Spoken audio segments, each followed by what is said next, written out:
కాస్త జాగ్రత్తగా నడమ్మా, పడిపోతావమ్మా అని చెప్పి చిన్నపిల్లలకు చెప్తూ ఉంటాం. లేదు నేను పరిగెడుతూ ఉంటా అంటారు. సో వాళ్ళ పరుగులు ఎలా ఉంటూ ఉంటాయి, అలా ఒక్కసారిగా పరిగెట్టి ఎక్కడ పడిపోతూ ఉంటారు, అప్పుడే పట్టుకుంటూ ఉంటాం. కానీ బంగారాన్ని ఇలా పోల్చాలి, చిన్నపిల్లలతో పోల్చాలా లేకపోతే పెద్దవాళ్ళతో పోల్చాలా? ఎందుకంటే రీసెంట్గా జరుగుతున్న పరిణామాలు చూస్తుంటే అలాగే అనిపిస్తోంది.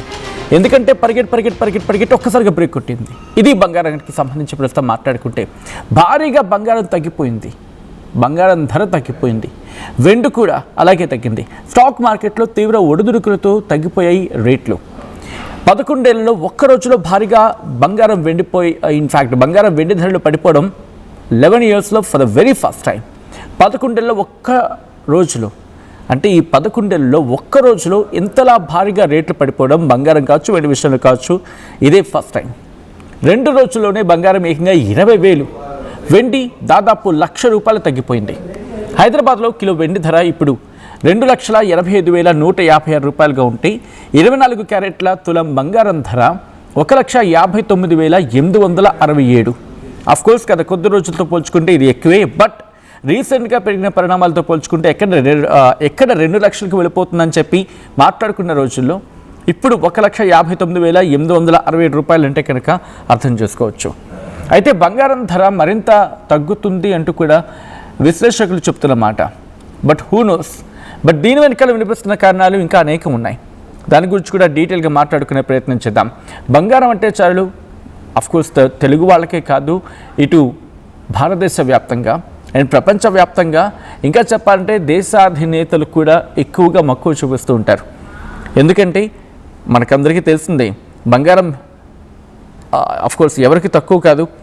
అయితే ఇక్కడ వినిపించే ప్రధానమైన మాట ఏంటంటే, నిన్న ఒక కీలకమైన పరిణామం చోటు చేసుకుంది. ఆ కీలక పరిణామం ఇంతటికి దారితీస్తుందని చెప్పి, ఎందుకంటే నా ఇంటర్నేషనల్ మార్కెట్లో గోల్డ్ ట్రేడింగ్ మరి ముఖ్యంగా గురువారం నుంచి హెచ్చుతగ్గులకు లోనైంది. అంటే పడుతోంది, పడుతోంది. ఈస్టర్న్ టైం ఈటీ ప్రకారం ఉదయం 9:30 నుంచి 10:25 సందర్భంలో గోల్డ్ మార్కెట్ కాస్ట్ లేకపోతే క్యాపిటలైజేషన్ కింద మాట్లాడుకుంటే $3.2 లక్షల కోట్ల ఉంది. అంటే ఆ మేరకు తరిగిపోయింది.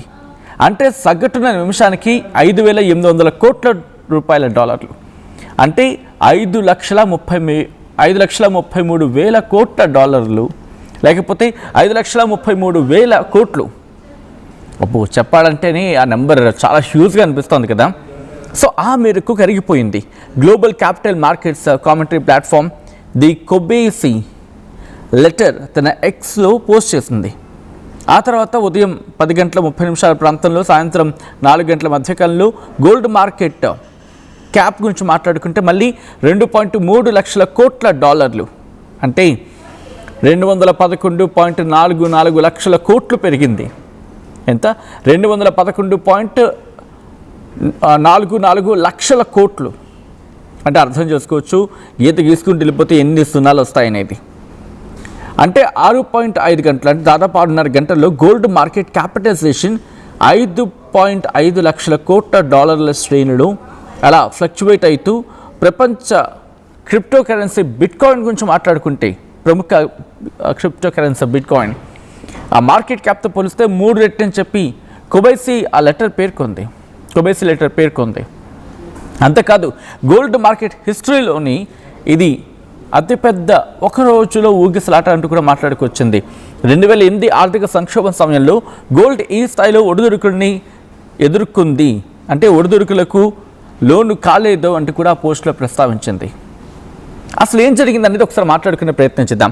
ఎందుకు ఇంతలా పతనం అయిపోయింది, అంతర్జాతీయంగా చూపించిన పరిణామాలు ఏంటి, ఎందుకు అంతర్జాతీయంగా ఇటువంటి పరిణామాలకు లోనైంది, ఇంకా పడే అవకాశం ఉందా, పెరిగే అవకాశం ఉందా అనేది నేను ఇటువంటి కంక్లూషన్ ఇవ్వను, నేను మీ అంచనాకి వదిలేసే ప్రయత్నం చేస్తాను.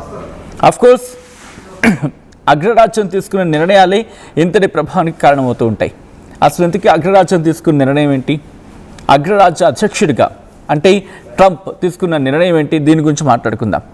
ఒకసారి విజువల్స్ మీరు చూస్తున్నారు, బంగారం చూస్తూనే ముచ్చటేస్తూ ఉంటుంది, కానీ ముట్టుకుంటే మాత్రం ఇప్పుడు షాక్ కొడుతోంది. అంతలా కాస్త ధగధగ కాస్త భగభగలాడుతోంది. బంగారం చోటుకనే ధగధగాయమానం అంటూ ఉంటాం, కానీ ఇప్పుడు భగభగాయమానం అని మాట్లాడుకోవాలి. అటువంటి పరిస్థితులు. వెండి కూడా అలాగే ఉంది. వెండిని పట్టుకోవాలంటే చాలు నేను నీకు అందరం దూరంలో ఉన్నా అంటూ కూడా మాట్లాడుకుంటున్న సందర్భం. అసలు ఇంతకీ ఏం జరిగిందంటే అమెరికా అధ్యక్షుడు డొనాల్డ్ ట్రంప్ నిన్న సెంట్రల్ బ్యాంక్ ఫెడరల్ రిజర్వ్ కొత్త చైర్మన్గా కెవిన్ వాష్ను నియమించడం జరిగింది. ఈయన గురించి జరిగిన చర్చ మార్కెట్ మీద ఇంపాక్ట్ చూపించింది. అసలు ఈయనెవరు, ఎందుకు మార్కెట్ మీద ఇంపాక్ట్ చూపించింది, దీని గురించి మాట్లాడుకుందాం. ఫెడ్ రిజర్వ్ పగ్గాలు వాష్కు అప్పగించబోతున్నారు అంటూ కూడా ఊహాగానాలు నిన్నటి నుంచి అందుకున్నాయి.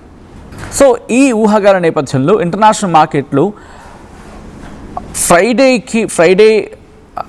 ఇంకా చెప్పాలంటే థర్స్డే లేకపోతే లేట్ థర్స్డే గోల్డ్ అలాగే సిల్వర్ రేట్స్ అనేవి క్రాష్ అయ్యాయి. ఆ రేట్స్ అనేవి క్రాష్ అయ్యాయి. ఎందుకంటే ఫెడరల్ రిజర్వ్ గవర్నర్గా పనిచేస్తున్న వాష్, గతంలో ఆయన పనిచేస్తున్నారు ఫెడరల్ రిజర్వ్కి గవర్నర్గా. ఆ సందర్భంలో వడ్డీ రేట్ల విషయంలో కఠిన వైఖరి అవలంబించారు. ఆయన కఠిన వైఖరి అవలంబించడం కారణంగా డాలర్ ఇంకెంత బలోపేతమైంది. డాలర్ బలోపేతానికి ఆయన పెద్దపీట వేస్తారు అంటూ కూడా చర్చ జరుగుతూ ఉంటుంది. సో ఇటువంటి నేపథ్యంలో కమోడిటీ ఇన్వెస్టర్లు వెంటనే అలర్ట్ అయ్యారు. రికార్డు స్థాయిలో పెద్ద ఎత్తున వాళ్ళు లాభాల స్వీకరణకు పాల్పడ్డారు. అంటే ఒక్కసారిగా అమ్మకాలను పోటెత్తించడంతో ఇటు బంగారం, వెండి ఈ రెండు మెటల్స్ కూడా ఒక్కసారిగా వాటి రేట్ అనేది కుప్పకూలిపోయింది. అంతే కదా, ఎప్పుడైనా డిమాండ్ ఉంటే డిమాండ్ తగిన సప్లై లేకపోతే డిమాండ్ ఎక్కువ ఉంది కాబట్టి రేట్ పెరుగుతుంది. ఇక డిమాండ్ లేదు అంటే కొనాలని ఆసక్తి లేదు, కొన్నదాన్ని తీసేసుకుంటున్నారు. సో అటువంటి పరిస్థితి. సో ఈ కారణాలతో బంగారం ఒక్కసారిగా ఢమాలైంది నిన్న. దీంతోపాటు అసలు ఈ కొత్త చైర్మన్ కెవిన్ వాష్ ఎందుకు ఈయన ఇంపాక్ట్ గురించి మాట్లాడుకుంటారంటే, మనం కొద్దిసేపటి క్రితం మాట్లాడుకున్నట్టుగా American central bank federal reserve కొత్త చైర్మన్గా కెవిన్ వాష్ ఎంపిక గురించి మాట్లాడుకుంటారు. అమెరికా అధ్యక్షుడు డొనాల్డ్ ట్రంప్ ఈ విషయాన్ని ప్రకటించారైతే శుక్రవారం ఈ విషయాన్ని ప్రకటించిన తర్వాత ట్రంప్ కొన్ని మాటలు ప్రస్తావించారు. ఈయన వాష్ విధానాన్ని సమర్థించే వారిలో, అంటే ట్రంప్ విధానాన్ని సమర్థించే వారిలో వాష్ కూడా ఒకరు. 2006-2011 మధ్యకాలంలో ఫెడరల్ రిజర్వ్ గవర్నర్గా పనిచేసిన అనుభవం కూడా ఆయనకుంది. ఈ నియామకాన్ని యుఎస్ సెనేట్ ఆమోదిస్తే ఫెడరల్ రిజర్వ్ ప్రస్తుత చైర్మన్ జెరోమ్ పవెల్ ఆయన స్థానాన్ని ఈయన భర్తీ చేస్తారు. పవెల్ పదవీకాలం మే నెలతో కంక్లూడ్ కాబోతోంది. 55 ఏళ్ల వాష్ ప్రస్తుతం స్టాన్ఫోర్డ్ గ్రాడ్యుయేట్ స్కూల్ ఆఫ్ బిజినెస్తో పాటు హూవర్ ఇన్స్టిట్యూట్లో ఆర్థిక శాస్త్ర ప్రొఫెసర్గా పనిచేస్తున్నారు. సో ఇన్ని ఇంపాక్ట్స్ ఉన్నాయి. గ్లోబల్ లెవెల్లో ఇటు బంగారం పెరగడానికి చాలా కారణాలు ఉండొచ్చు, బట్ మేజర్గా మాట్లాడుకుని వాటిల్లో ఇది ప్రప్రథమంగా మనకు అనిపిస్తోంది. కాబట్టి ఇది ఇప్పటికీ కుదురుకుంటుందా, బంగారం కుదురుకుంటుందా, లేకపోతే ఇంకా వెళ్ళే అవకాశం ఉందా?